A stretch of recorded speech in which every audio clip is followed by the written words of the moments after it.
तो आज मैं जिस मूवी को एक्सप्लेन करने वाला हूँ, इस मूवी का नाम है आर। तो इस कहानी की शुरुआत में हम एक रन नाम के लड़के को देखते हैं जिसे कि पकड़कर जेल में ले जाया जा रहा होता है। और यहाँ पर जेल में पहुंचने के बाद जेल के गार्ड्स उसके कपड़े उतरवा कर उसे अच्छी तरीके से चेक करते हैं और उसकी चेनें, अंगूठी वगैरह सब कुछ अपने पास रख लेते हैं। और इसके बाद वो उसके ऊपर एक कैविटी सर्च करते हैं। और यहाँ पर इन सभी में से एक ऑफिसर बड़ा ही हैरान होता है कि आखिर ये 20-21 साल का लड़का इस जेल में आखिर क्या कर रहा है, क्योंकि इस जेल के अंदर सभी कैदी लगभग 30 से 40 साल की उम्र के होते हैं और साथ ही में काफी ज्यादा खूंखार होते हैं।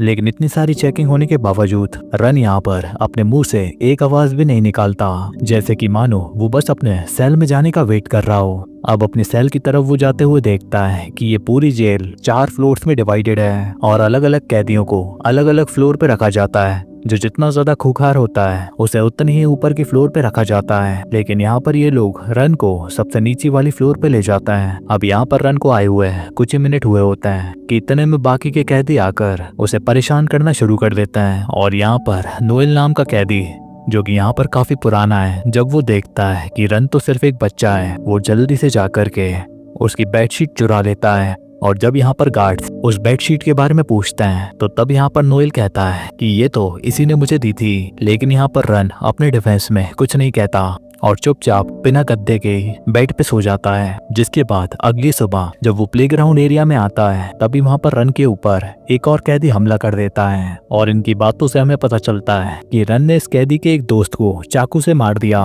और इसी वजह से अब ये कैदी अपने दोस्त का बदला लेने के लिए रन को पीट रहा होता है। लेकिन रन को पीटने के बाद वो रन को अपनी गलती सुधारने का एक मौका देता है और वो कहता है कि अगर तू मेरे लिए एक छोटा सा काम करेगा तो तेरी गलती माफ भी होगी और साथ में तुझे मेरी गैंग में एक जगह भी मिल जाएगी, जिससे कि तू इस जेल में जिंदा रह सकता है। और इसके कुछ दिनों बाद जेल का गैंग लीडर रन के पास आता है और वो रन को उसका पहला काम देता है, जो कि उसे करना ही होगा। और इस काम में उसे एक अल्बेनियन आदमी को काफी बुरी तरीके से पीटना है और उसे इस तरीके से पीटना है जिससे कि उसका एक दांत भी ना बचे। और ये एक तरीके का मैसेज था जो कि ये गैंग इनकी अपोजिशन की गैंग को भेजना चाहती थी। और अब इसके बाद अगले दिन मेसन नाम का कैदी, जो कि गैंग लीडर का राइट हैंड है, वो रन के पास आता है। और पहले तो ये लोग गेमिंग रूम से एक बिलियर्ड बॉल को चुराता है और इसके बाद वो प्लेग्राउंड एरिया में आते हैं उस अल्बेनियन आदमी को ढूंढते हुए। लेकिन जब वो देखते हैं कि प्लेग्राउंड में अभी तक वो अल्बेनियन आदमी नहीं आया होता और वो अभी तक हॉलवे में ही बैठा होता है, तो तब यहाँ पर रन सब कुछ अपने हाथ में ले लेता है और वो सोचता है कि शायद से उसके पास यही एक मौका है। वो हॉलवे में पहले पहुंचकर उसे चौंका देगा और उसके ऊपर सीढ़ियों पे एक सरप्राइज अटैक कर देगा। और यहाँ पर रन जैसे ही उस अल्बेनियन आदमी को देखता है, रॉन जल्दी से उसके सिर के ऊपर अपने तकिए का कवर डाल देता है और उसके चेहरे पर लगातार उस बिलियर्ड बॉल से मारता है जब तक कि वो अल्बेनियन आदमी बेहोश नहीं हो जाता। लेकिन अभी भी उसका काम पूरा नहीं हुआ था, क्योंकि उसके टास्क में उसे बोला गया था कि उसे इस आदमी के तब तक मारना है जब तक उसके जबड़े के सारे दांत ना टूट जाएं। तो तब यहाँ पर रन उसे बेहोशी की हालत में उसके जबड़े को सीढ़ियों पर रखता है और उसे मुक्के मार के उसके सारे दांत तोड़ देता है। और क्योंकि यहाँ पर रन ने अपने हाथों के बजाय उस बॉल से उसे मारा होता है, तो गार्ड्स के पास कोई भी सबूत नहीं होता कि रन ने उसे मारा है। लेकिन क्योंकि यहाँ पर रन अभी अभी यहाँ पर आया होता है और उसके आने के बाद ही ये सब कुछ हुआ होता है, तो उसका स्टेटस देखकर जेल के गार्ड्स उसे सॉलिटरी कन्फाइनमेंट में डाल देते हैं। और कुछ दिनों तक उसे सॉलिटरी कन्फाइनमेंट में रखने के बाद वो उससे काफी इंट्रोगेशन करते हैं, लेकिन फिर भी रन कुछ नहीं कहता। तो इस पर गार्ड्स को उसे फिर छोड़ना ही पड़ता है। और अब यहाँ पर जब वो अपने सेल में वापस आता है तब मेसन ये देखकर काफी खुश होता है कि रन ने अपना मुंह वहाँ पर नहीं खोला। तो यहाँ पर मेसन रन को अपनी गैंग में ज्वाइन कर लेता है, लेकिन इनकी गैंग की अलग ही हायरार्की होती है, जिसमें रन अभी सबसे नीचे के लेवल पे होता है, यानी कि एक गुलाम जो कि इन लोगों की बाथरूम साफ करता है। और यहाँ पर कुछ हफ्तों तक रन गैंग के लिए ये सारे छोटे मोटे काम करता है। लेकिन यहाँ पर उसे कहीं ना कहीं ये अंदाजा हो चुका होता है कि किसी न किसी दिन उसके ऊपर भी हमला हो सकता है। तो इसलिए उसने हमला करने के लिए डाइनिंग रूम से एक चम्मच को चुरा लिया होता है और वो हर दिन उस चम्मच के पीछे वाले हिस्से को पत्थर पे घिसकर उसे शार्प करता है। अब इसके बाद जब अगले दिन उसे किचन की ड्यूटी मिलती है तो वहाँ पर वो एक रशीद नाम के लड़के से मिलता है जो कि वहाँ पर रन से बातें करता है और उससे उसकी जिंदगी के बारे में पूछता है। और वो रन से ये भी पूछता है क्या इस जेल में उसके साथ कोई है। लेकिन तभी वहाँ पर मेसन आ जाता है और वो वहाँ से रशीद को भगा देता है और वो रन को ऑर्डर देता है अपने सेल में जाकर के अपने आप को आधे घंटे के लिए बंद करने का, जब तक कि उसकी शिफ्ट खत्म नहीं हो जाती। तो तब यहाँ पर रन मेसन की बात मान जाता है और अपने सेल में आ जाता है। लेकिन यहाँ पर जब वो अपने बगल वाले सेल से मारपीट और चिल्लाने की आवाज सुनता है तो वो एक मिरर को उठाकर अपने बगल वाले सेल में देखने की कोशिश करता है और वो समझ जाता है कि उसके बगल वाले सेल में ये लोग एक कैदी को काफी बुरी तरीके से पीट रहे होते हैं। और अब इसके बाद जब आधा घंटा पूरा हो जाता है तो ये लोग उस कमरे में रन को बुलाते हैं और उसे उस पूरे कमरे को साफ करने का कहते हैं। और रूम को साफ करने के बाद ये लोग रन से कहते हैं कि जाके अब गार्ड्स को डिस्ट्रैक्ट कर जब तक कि मेसन अपना दिया हुआ टास्क पूरा करेगा जो कि उसे गैंग लीडर ने दिया है। अब यहाँ पर जब मेसन अपना टास्क पूरा कंप्लीट कर देता है तो तभी यहाँ पर जेल में अलार्म बजता है और यहाँ पर हमें पता चलता है कि किसी कैदी के ऊपर हमला हुआ है और इस कैदी के गले पर एक काफी गहरा घाव हुआ होता है और उसे बचाने के लिए उसे अर्जेंटली हॉस्पिटलाइज करना होगा। और अब यहाँ पर जैसा कि रन का काम होता है सारी बाथरूम को साफ करना और उन खून के धब्बों को मिटाना, तो जब वो आज यहाँ पर उन खून के धब्बों को मिटा रहा होता है तो तब यहाँ पर उसे बाथरूम में टॉयलेट के पीछे एक सीक्रेट सा कंपार्टमेंट दिखता है। लेकिन रॉन उसे खोल नहीं पा रहा होता। तो इसके बाद वो रशीद के पास जाता है और उसे टॉयलेट के उस सीक्रेट कंपार्टमेंट के बारे में बताता है और वो उससे पूछता है क्या टॉयलेट के पीछे कुछ है। और वो उससे कहता है कि मुझे तो लगता है कि उस टॉयलेट के पीछे इन लोगों ने पैसे और ड्रग्स को छुपा रखा है। अब इसके बाद हम देखते हैं कि अगले दिन रन से मिलने के लिए उसकी ग्रैंड मदर आई होती हैं और वो रन के लिए उसकी फेवरेट चॉकलेट लेकर आई होती हैं जो कि उसे बचपन में काफी ज्यादा पसंद थी। अब जब यहाँ पर रन अपनी ग्रैंड मदर से मिलकर वापस लौटता है तो तब यहाँ पर रशीद उसे बताता है कि टॉयलेट के पीछे वो कोई सीक्रेट कंपार्टमेंट नहीं है बल्कि किसी ने बाथरूम के पाइप को किचन और सेल से कनेक्ट किया है और हम जो कुछ भी किचन में फ्लश करेंगे वो हमें इस नीचे वाले फ्लोर के टॉयलेट में आकर मिलेगा और इससे हम गार्ड्स की नजरों से बच के कोई भी सामान नीचे वाले फ्लोर पर ला सकते हैं, वो भी गार्ड्स की सभी तरीके की सर्चेस से बचकर। और वो कहता है कि अगर हम अपर फ्लोर से इस टॉयलेट में फ्लश करेंगे तो हमें वो चीज नीचे वाले फ्लोर के टॉयलेट में मिल जाएगी। अब यहाँ पर इस चीज को जानने के बाद रन गैंग लीडर के पास जाता है और वो यहाँ पर कहता है कि आज से वो ड्रग की ट्रेड को हैंडल करना चाहता है और इसके बदले में उसे प्रॉफिट में एक हिस्सा चाहिए और साथ में आज के बाद वो कभी भी किसी का गुलाम बनकर नहीं रहेगा। अब यहाँ पर रन को कॉन्फिडेंस देखकर ये गैंग लीडर उसे अपने आप को साबित करने का एक मौका दे देता है। तो इसके बाद यहाँ पर रन उन ड्रग्स को उन छोटे छोटे चॉकलेट्स के रैपर्स में लपेट लेता है जिसमें उसकी ग्रैंड मदर ने उसे चॉकलेट भेजी थी और इनका प्लान काम कर जाता है। जब यहाँ पर रन चौथी फ्लोर से उन ट्रक के पैकेट्स को फ्लश करता है तो तब यहाँ पर 3 फ्लोर नीचे रशीद जाकर टॉयलेट के अंदर हाथ डालकर उन ड्रग्स के पैकेट्स को निकाल लेता है। तो अब अपने काम में सफल होने के बाद वो गैंग लीडर रन से काफी खुश होता है और यहाँ पर रन का काम देखकर वो गैंग लीडर रन का सेल बदलकर उसे एक अच्छा सेल दे देता है। और अब यहाँ पर गैंग में कोई भी उसका मजाक नहीं उड़ाता, लेकिन अभी भी रन को सेल्स की सफाई करने जाना पड़ता है ताकि उसके ऊपर किसी को भी शक ना बैठे और वो इसी तरीके से साइलेंटली अपना काम करता रहे। और अब तो यहाँ पर रन को गैंग मेंबर्स के साथ पोकर खेलने भी बुलाया जाता, जहाँ पर रन हाई लेवल के गैंग मेंबर्स से मिलता और उनके साथ सोशलाइज करता। और अब धीरे धीरे जेल के अंदर उसकी जिंदगी एक तरीके से बेहतर होती जा रही होती है और अब रन के पास भी काफी पैसे आ रहे होते हैं जिसमें वो रशीद को उसका हिस्सा भी देता है, जिस वजह से रशीद और उनकी दोस्ती भी काफी अच्छी हो गई होती है और अक्सर वो अपना समय एक साथ ही बिताते हैं किचन ड्यूटी करते वक्त। लेकिन अब कुछ दिनों बाद अपोजिशन गैंग का लीडर जिसका नाम होता है बसीर, वो रन के पास आता है और वो रन को बताता है कि मुझे तेरा सीक्रेट पता चल चुका है। और यहाँ पर हम देखते हैं कि अपोजिशन गैंग वालों ने रशीद को पीट कर उसका मुंह खुलवा लिया था। और अब यहाँ पर बसीर का कहना था कि उसे भी वो ड्रग्स चाहिए, वो भी उसी कीमत पे, मतलब कि अब रन के पास एक और क्लाइंट पड़ चुका था। अब यहाँ पर बसीर रन से कहता है कि मुझे 3 गुना ज्यादा ड्रग्स चाहिए, वो भी उसी कीमत पर। लेकिन अब इतने सारे ड्रग की डिलीवरी काफी ज्यादा मुश्किल होने वाली थी और यहाँ पर रन के गैंग लीडर को भी रन के ऊपर भरोसा नहीं था कि आखिर वो इतने सारे ड्रग्स को डिलीवर करेगा कैसे, क्योंकि उसे वो ड्रग्स अपने पिछवाड़े में डालने होंगे।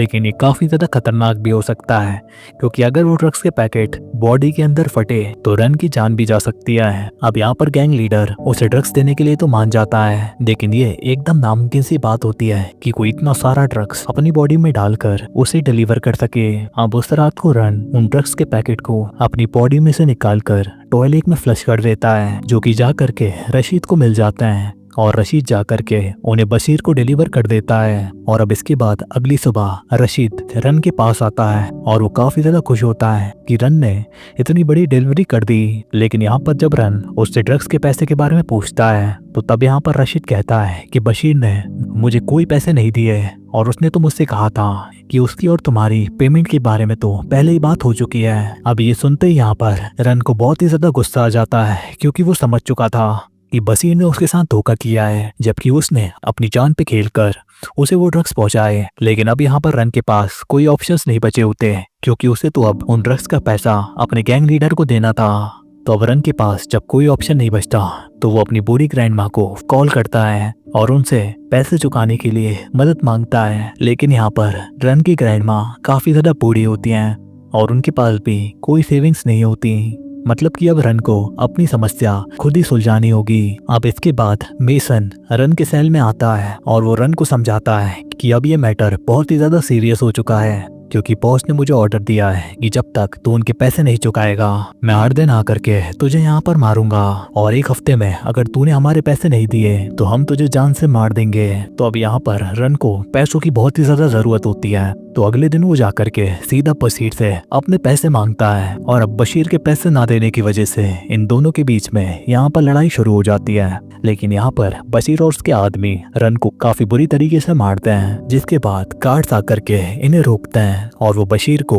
स्ट्रेचर पे बांध देते हैं। और जब बशीर शांत होता है वो उसे कुछ दिनों के लिए सॉलिटरी कन्फाइनमेंट में डाल देते हैं। और इसके कुछ दिनों बाद जब रन उस सॉलिटरी कन्फाइनमेंट से बाहर आता है तो वो हमेशा ही अपने साथ वो चाकू जैसी चम्मच रखा रहता है, क्योंकि वो जानता था कि किसी भी वक्त उसके ऊपर कोई हमला कर सकता है। और अगले कुछ दिन रन पूरी तरीके से हाई अलर्ट पर रहता है कि कोई भी उसके आसपास तो नहीं है। लेकिन फिर यहाँ पर हम देखते हैं कि एक दिन रशीद उसे अकेले में बात करने के लिए स्टोरेज रूम में बुलाता है। और यहाँ पर रन को रशीद के ऊपर भरोसा होता है, क्योंकि वो रशीद को अपने दोस्त जैसा मानता था। और रन सोच रहा होता है कि शायद रशीद के पास इस सब से बचने का कोई प्लान होगा। लेकिन सब कुछ तो तब बदल जाता है जब रशीद रन को एक कमरे में बंद कर देता है, जहां पर पहले से ही गैंग के आदमी उसका इंतजार कर रहे थे। और इसके बाद हमें जेल से काफी तेज चीखों की आवाज सुनाई देती है। और इसके बाद हम देखते हैं कि मेसन अपने आदमियों के साथ उस कमरे से बाहर आता है और उनकी पूरी बॉडी पे खून लगा होता है। और यहाँ पर वो रशीद से कहता है कि तूने अच्छा काम किया, और ये कहकर वो यहाँ से चले जाते हैं। और इसके बाद रशीद उस कमरे में जाकर देखता है तो वहाँ पर वो रन की बॉडी देखता है जो कि खून में लथपथ होती है। और वो यहाँ पर रन को हिला के देखता है, लेकिन अब काफी देर हो चुकी थी, मतलब कि रन चल बसा। और इसके कुछ मिनटों बाद हम देखते हैं कि रशीद वापस से अपने किचन के कामों में लग जाता है। और इतने में यहाँ पर जब उसका कोवर्कर उस रूम में जाता है तो तब वहाँ पर उस कमरे में वो रन की बॉडी को पाता है, जिसके बाद गार्ड्स आकर के रशीद को इंट्रोगेट करते हैं। लेकिन वहाँ पर रशीद एक पत्थर की तरह बैठा होता है और वो कोई भी जवाब नहीं देता, क्योंकि वो जानता था कि अगर उसने मेसन का नाम लिया तो अगला नंबर उसका होगा।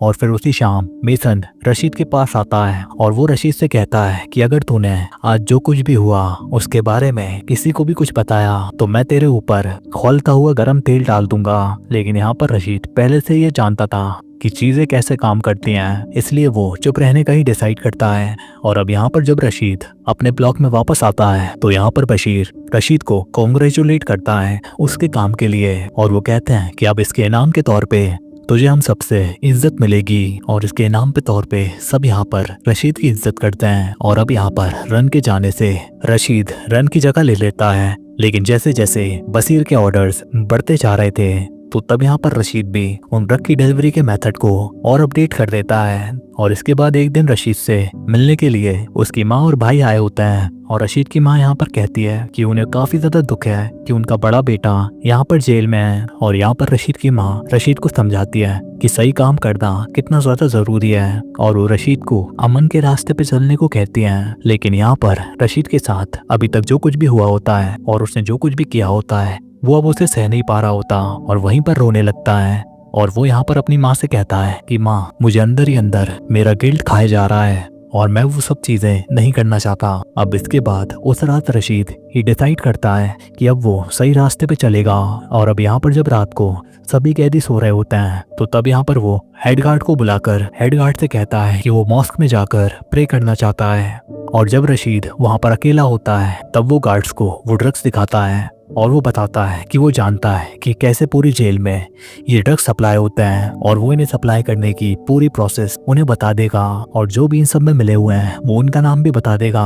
अब ये बात सुनने के बाद हेड गार्ड रशीद से कहता है कि अभी हमारे बीच जो कुछ भी बात हुई है उसे भूल जाओ और ये ड्रग्स जा करके इसके ओनर को वापस दे दो, क्योंकि 3 महीनों में तुम्हारी यहाँ की सजा खत्म हो जाएगी और मैं नहीं चाहता कि तुम्हारे जैसा एक अच्छा लड़का मारा जाए और मैं चाहता हूँ कि तुम्हारे जैसे अच्छे लड़के को एक सेकंड चांस मिलना चाहिए।